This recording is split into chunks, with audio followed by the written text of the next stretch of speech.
Welcome back to the show, everyone. This is the Voices of Healing podcast, where we give holistic solutions to health challenges.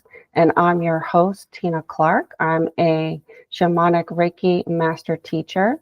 And today's guest is Simmi Chopra. She's an Ayurveda practitioner. And we're going to talk about Ayurveda today and some simple and doable changes we can do to improve our health. So, welcome to the show, Simmi. Thank you for having me over, Tina. Yeah, so tell us more about yourself and your background. I know you have a background in science, Yeah, but now you are Ayurveda practitioner. So how did that come about?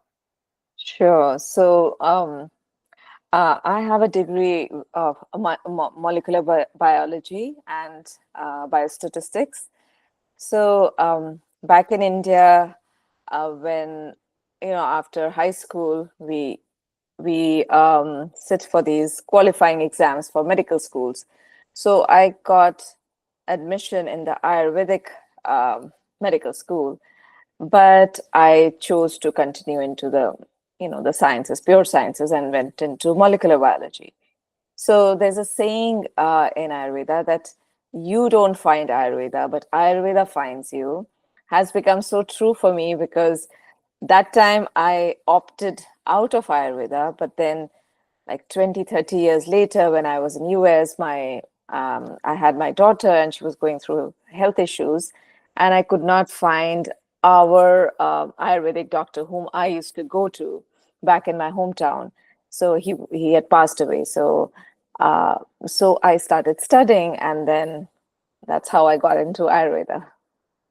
Yeah, so what was going on with your daughter and how were you able to help her with Ayurveda? Yeah.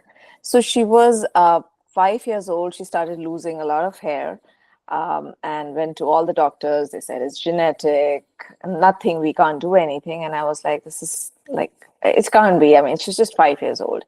So, anyways, and then we found out within 2, 3 years that she had insulin resistance and hormonal imbalance. So that was, I mean, Western medicine had either metformin, they had just two things which had a lot of side effects for her.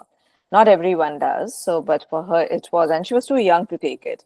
So that is the time when I started giving her Ayurvedic herbs, and then I got into studying, and then I did my Ayurveda doctor program, and it has, um, I mean, the herbs, the diet, lifestyle, everything has to be changed for that.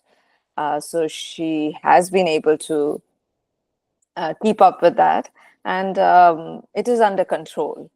So there are a lot of ways to control it. One is just with diet and lifestyle. With any health problem, if it's in the initial phase, you can just do it with just changing your diet, just changing your lifestyle. But the problem is, when you are, even if you're a child, you're going to school, you end up eating things which you're not supposed to. You're living in a society, you see people, like for children, they'll see others eating a lot of cookies, and here she's not supposed to. So it becomes a challenge. So then you have to kind of control it with then you need to add some herbs in it. So that's how it works. But when it becomes really chronic, then they are just this will not do it. Just the diet, lifestyle, and just a few herbs are not going to do it. So then Ayurveda offers these deep detox, which is called panchkarma, which is like an intense detox. It is around 3 to 5 weeks program where we build the digestive strength, because for us everything boils down to the gut. Any health issue starts from your gut. So gut is a huge thing. So we take care of the gut by increasing the digestive strength. Wherever the problem is, we call it ama, which is a buildup of you can say toxins and loose in basic language, and that we bring it back to the gut and then eliminate it. So that elimination is the panch karma. The panch means five, karma is these 5 therapies where we remove the toxins from the body through different areas. If it is more concentrated in the head region above neck, then we remove it with there's this procedure called nasya, where either oils, again, herbal oils or herbal decoctions are put in through your nostrils to remove the toxins, Mhm. or we do emesis, or there's virechana, which is purgation, or enema, which is, we call it vasti. So these are they're amazing therapies by which all the toxins can be removed. So that is So, how. okay, so let's back up a little bit because Yeah. not all the listeners may know what Ayurveda is. I'm sorry, I went all board. It's kind of a mystery. Can you explain it in really simple terms what it is? Yeah, sure.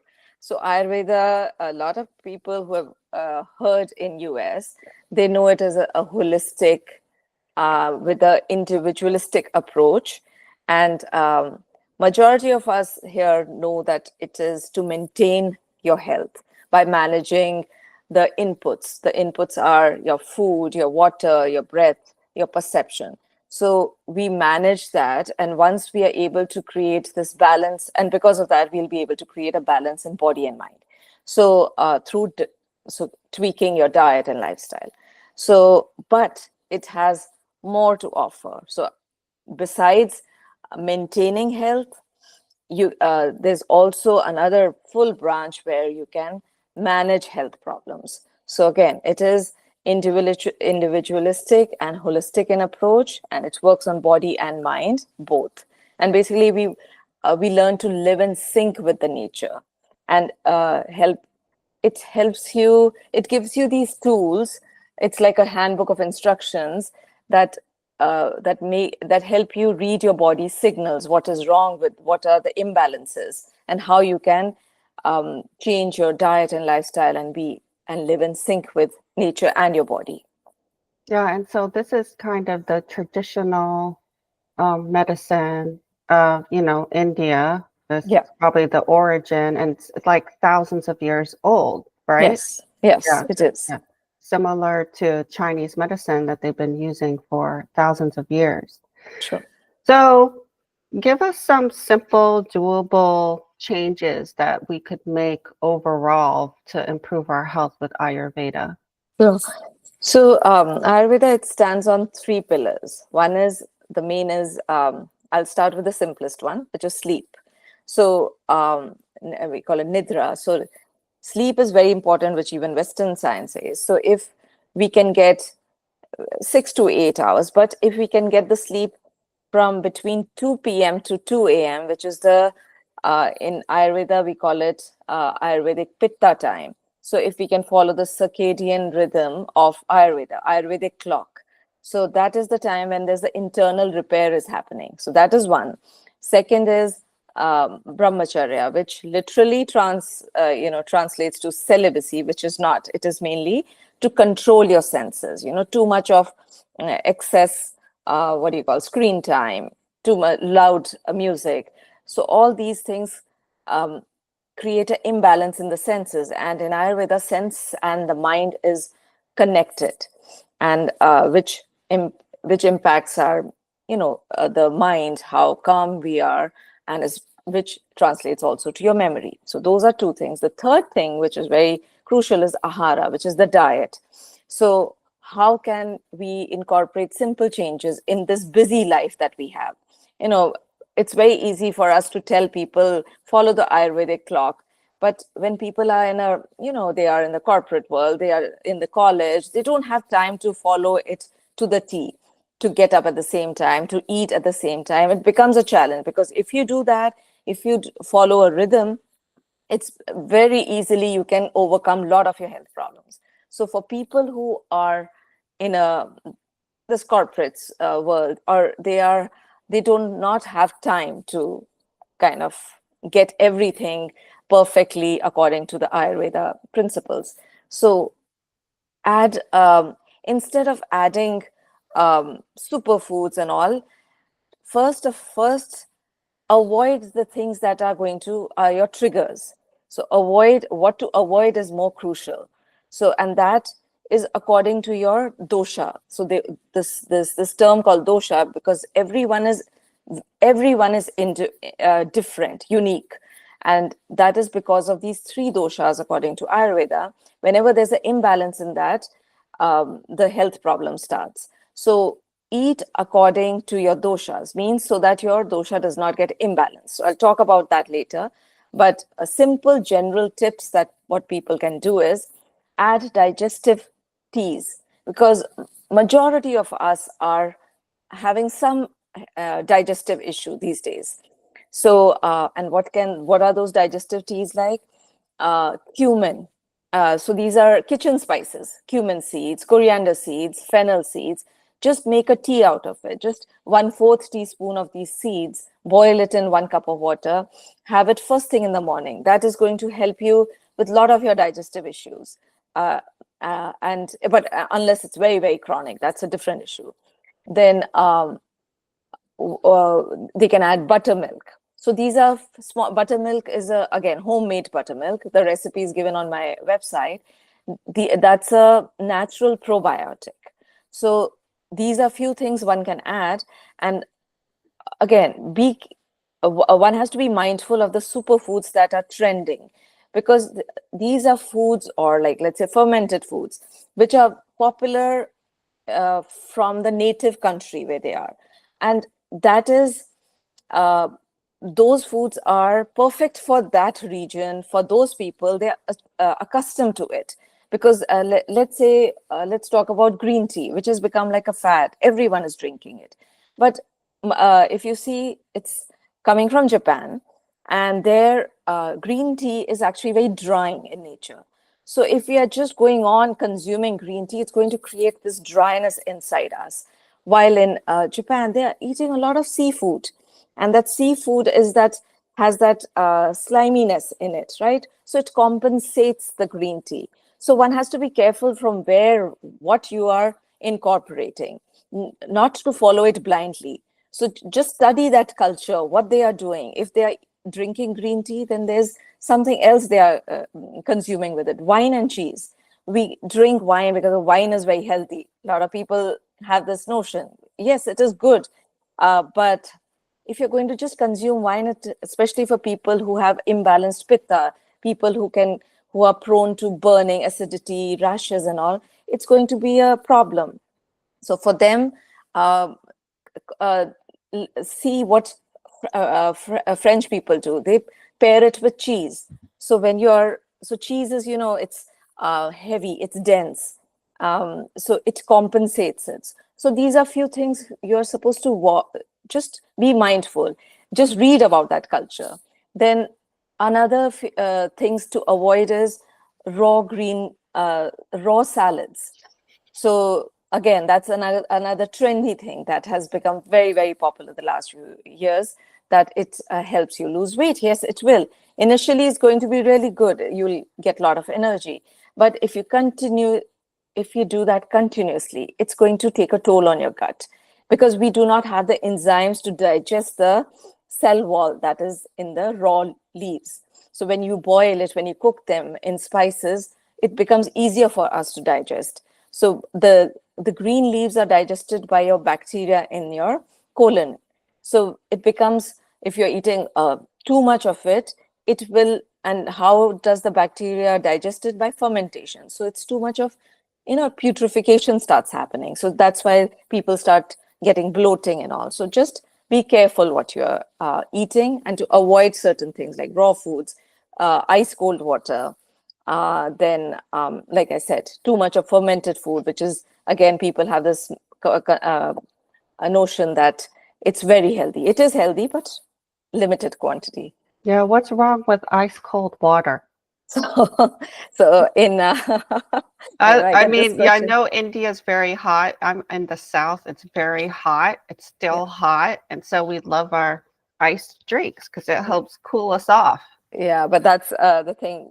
What it does so inside there are all these enzymes, right? There's an environment inside the gut. It needs a warm warm temperature or warm environment inside. So when we are putting in cold water, it's kind of going against that environment. And if we just go by, science, anything cold constricts your vessels, and anything warm, hot, it expands. We don't want our channels and all to be like constricted and closed. We want them to be flowing. So again, for some time, it's not going to be a problem.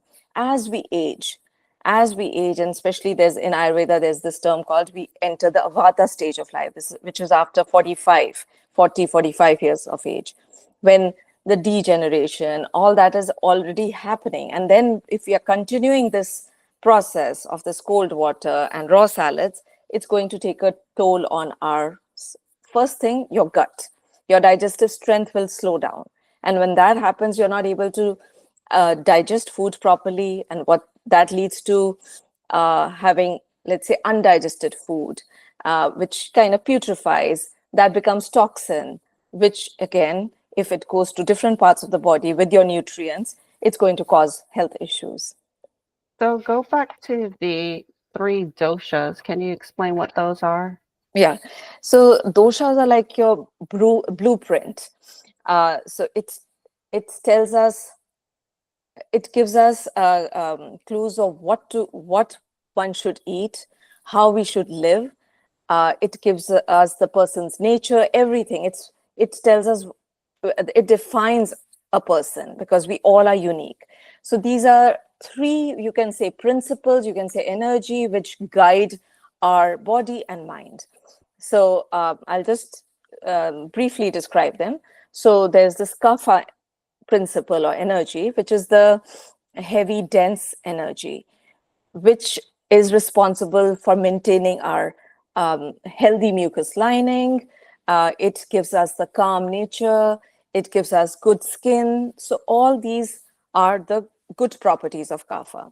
Now, when it gets imbalanced, when we are eating foods which can cause kapha to become aggravated, imbalance, so it can create a lot of congestion, too much mucus in the body, too much oiliness in the skin. So that is caused by when we are having kapha aggravating foods. So then the second is the pitta, which is the transformative energy. So all the reactions, all the chemical reactions, the hormones, everything, the digestion is because of this pitta energy. And these people, so we have all the 3 doshas, but whichever is more prominent is what describes us. So people who have more of pitta principle or energy, you'll see they are very athletic, they're very intelligent, they're very focused, they're very driven. But when it becomes aggravated or imbalanced, when we are having too much of pitta aggravating foods, then these people can be prone to too much anger, too much aggression, and it can lead them to have too much of rashes, burning of skin, and acidity, those kind of problems. And the last one, which we call the king of the doshas, is called vata, which is the energy of movement. Anything that moves in your body, be it the food going from your mouth to the inside your intestine, your thoughts, your blood moving, when we are walking, muscles, bones and all, they all are controlled by this principle called vata. And when it is in a balanced state, then the person is healthy, everything is moving fine, and they're usually very artistic kind of people. And when it is imbalanced, it causes loads of problems, especially neurodegenerative problems. So the goal is to eat food so that these 3 remain in balance. And is it based on like body type, the doshas? Yeah, so a body type is the word has been coined in US. So again, we have all the 3 doshas, but whichever is more predominant. Most of us have 2 which are more predominant in us. So that will be called your body type. So that is what you are born with as a child and all. But with the wrong inputs, the wrong lifestyle, it becomes imbalanced. And then that is what we need to correct and go back to what we were as a child. Yeah, I'm kind of happy you said about the salad, because I'm not a big fan of salad. Yeah, I know, especially kale. I don't know how people are able to eat it. because Yeah. I need it to be properly cooked. And these Yeah. are And big leaves, there's hard a leaves. reason why we cook our food, you know, it's not everything needs to be raw. I just think everybody's confused on what to eat, Yes, you there's know. too much information and online, too much information, and there's the fear that if you do this, this is going to happen. There's no clarity that's happening. So, last few months, I've been making these videos on YouTube and smaller ones on Insta and TikTok, basically giving all the principles in a way that people are able to understand it properly. Hopefully, they do. Yeah, and you know, the quality of the food here in the US is not good. Yeah, true. Um, so there's just diet is very faddish, you know, whatever is the latest, you know, right now it's like carnivore diet you hear a lot about. What is your opinion on that one? And basically, protein diet, you mean? Like just eating meat and butter and eggs, you know. Yeah. Yeah. I mean, again, anything where you're going to do too much of one kind of food is going to be eventually detrimental. So one has to have a balanced diet. So ideally, I tell my clients that whatever your culture is, think what your parents and grandparents ate. Try to eat food accordingly, similarly, and um, plus what else can they do is yeah, follow, if we follow the Ayurvedic principles, what we say is there's the pitta time in the daytime when your digestive strength is the highest, it's at its peak. When the sun is at peak, your digestion is at peak. So because we are like a microcosm of the macrocosm, so if eat your proteins, your meat, all that heavy stuff during the day when your digestion is able to utilize what you're eating. If you keep on feeding your body just with proteins and rich fat, there's not everything is going to get digested. And what's the use? People count how much proteins you have eaten. If you do not have the digestive strength, it's all going to come out, or it's just going to sit there like a gunk. Mhm. So so one has the prime thing that a person has to do is maintain your digestive strength, which we call agni. Agni literally means fire. So imagine like a pilot lamp sitting inside your stomach. So we need to maintain it. So if that is maintained, you will be able to eat everything in normal quantity. So I advise people in the breakfast and dinner have light food, and lunch should be heaviest. So in the morning, at night, you can have 50% proteins, 50% carb, and daytime you can indulge. So can you go back to the pillars you were talking about? Number one was sleep, and you said there's a circadian rhythm. And what was the hours that Yeah, you were sure. talking about? Yeah, so in Ayurveda, the day has different energies are more predominant at different times. So just like we have these three energies, the universe also has the same energies. There's the heaviness, there's the cold energy. When we wake up in the morning, very early in the morning, you'll see there's a dampness in the air. There's this crisp coldness, not like cold super, but there's that heavy cold feeling there. Then in the daytime, it's that hot energy. So we divide that into six different what do you call time periods in the Mhm. daytime. And if we follow that, if we utilize those principles, then we are able to maintain health. So for sleep, I had said that is the pitta time. In the daytime, it's pitta, then at night also it becomes pitta time between 10. So 10 a.m. to 2 p.m. is the daytime pitta time when your digestion is good.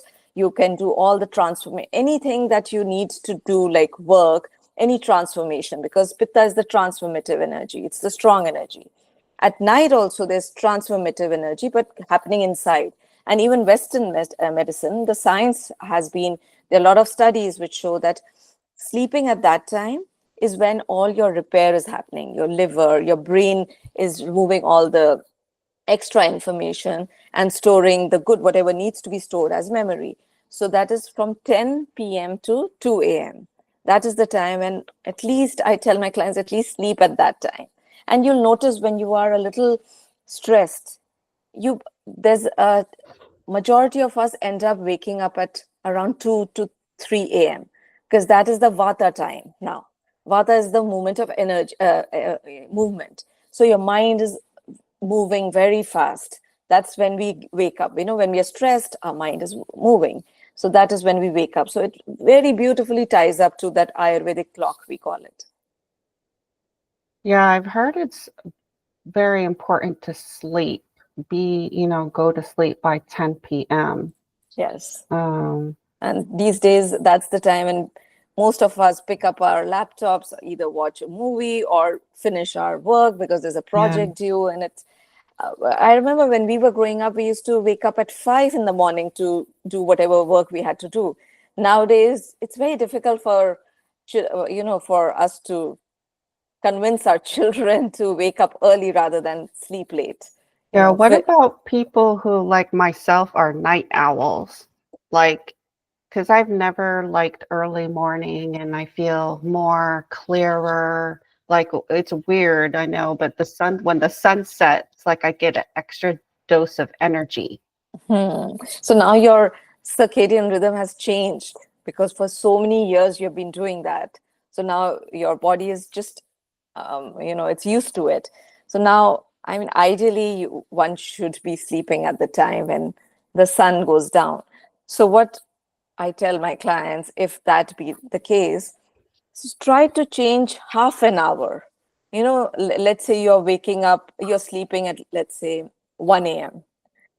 So try to sleep for the next few days. Try to sleep by 12:30 or 12:45. So just 15 minutes change. Do it for 21 days. And that's, your body starts getting used to it. So then slowly, slowly, because if you want to, that massive change does not create transformation. These tiny, consistent actions will do. So just 15 minutes, 21 days, you do that, 28 days, you do that. Your body is automatically by 12:45, you're going to fall asleep. Then do it 12:30. So just keep moving it a little bit. Well, I notice now that I'm older, I can't stay up as late. I used to stay up till 1 or 2 o'clock in the morning, no problem. Yeah. But now I can't, there's no way. I can't even stay up that late anymore.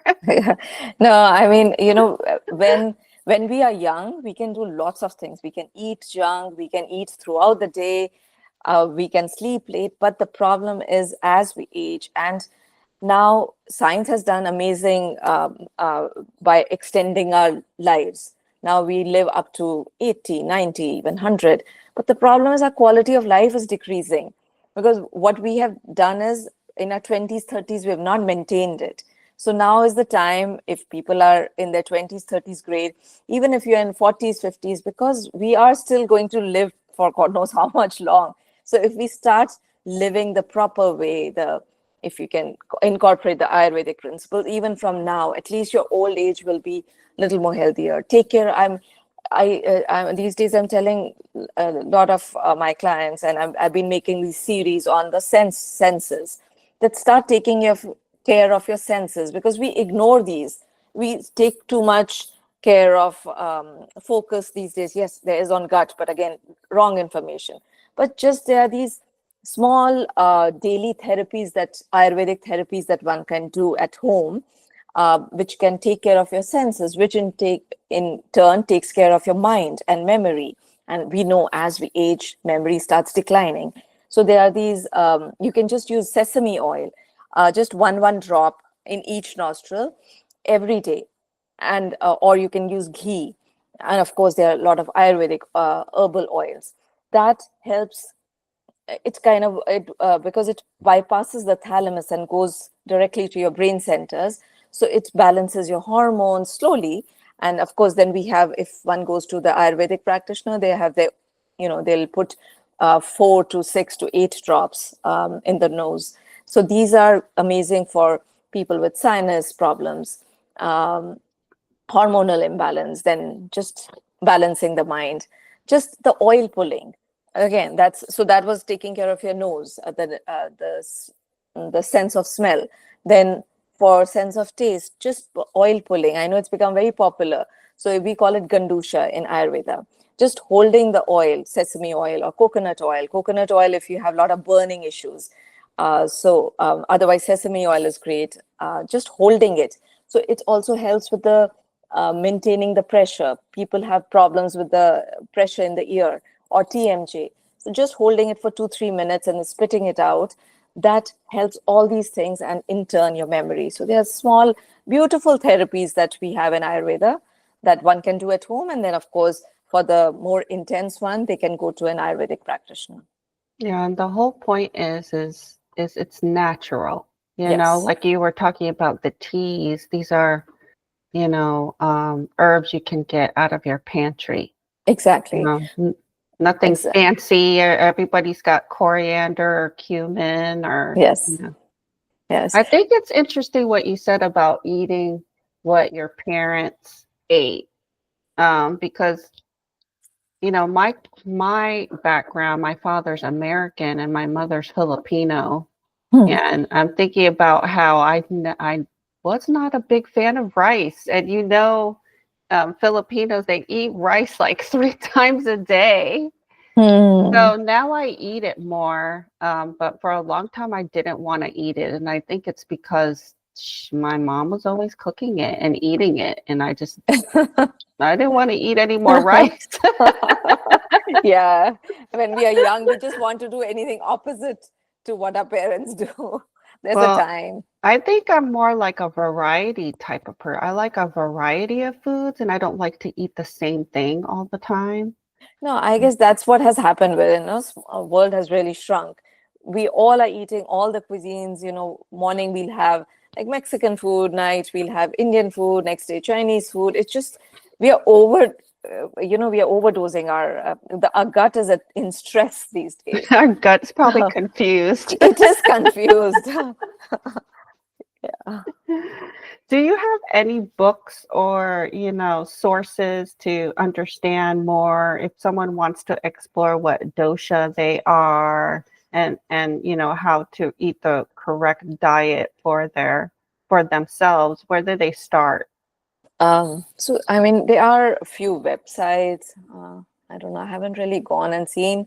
There could be Banyan Botanical one, but I'm doing these. They can go to my YouTube channel because they are at least 6 to 8 minutes, and the Mhm. initial ones are. So I'm trying to do more like a series. So initially it was more about what the doshas are, how to be mindful of what you should eat according to your imbalances. First is how to find your imbalances. So all those videos are there. They can check those out. They're pretty. I mean, I think they give a good explanation of that, and so that's on YouTube and also on my Insta post. So that's Sid Ayur, Mhm. or else books. There could be, I don't know, because I've done mainly those Sanskrit books, so I'm right now off and I can't think of anything. Yeah, because I like to read. So I like to read about it and kind of contemplate it. I even I'll write notes on what I read so I can understand it better. So Okay, I'll write a book. I am thinking of I writing. know, right? No, no, I am planning to write. I mean, all the things that I have made on YouTube, and also I was thinking of just making a book, a Yeah, simple book. or even like a ebook or Yeah. something like that. But so, Simi, do you have any final words? Any takeaways we should come away with on this episode on Ayurveda? Sure. So one is I would like to tell the viewers that not to fear health because of so much information and there's that fear factor floating around that if you do this or that, this will happen. So just start being mindful of your body is always giving you these symptoms. Just start paying attention to your body. Just be mindful.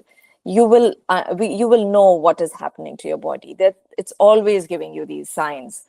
So once you know that, go to an Ayurvedic practitioner, go to a few websites. I think Banyan Botanical could be one, but problem is, with these online quizzes is I've seen so many of my clients, they go to these quizzes online to find their doshas, and they get confused because when you have to actually follow the food, what to avoid, they do exactly opposite. So that's why I'm not really recommending any website. So, but not to fear health. There's so much we can offer. Try to be in sync with nature. Try to follow the Ayurvedic clock if you can, if you have the luxury to. Otherwise, add a few digestive teas to start, keeping your digestive strength, your Agni, intact. So all these things will start helping you. And can you share your website and the name of your YouTube channel so people can come and find you or contact you? Sure. So my website is Siddh Ayur. I'll spell it out. SIDHAYUR.com. And the same name is for YouTube. So YouTube, Insta, everything is at Siddh Ayur.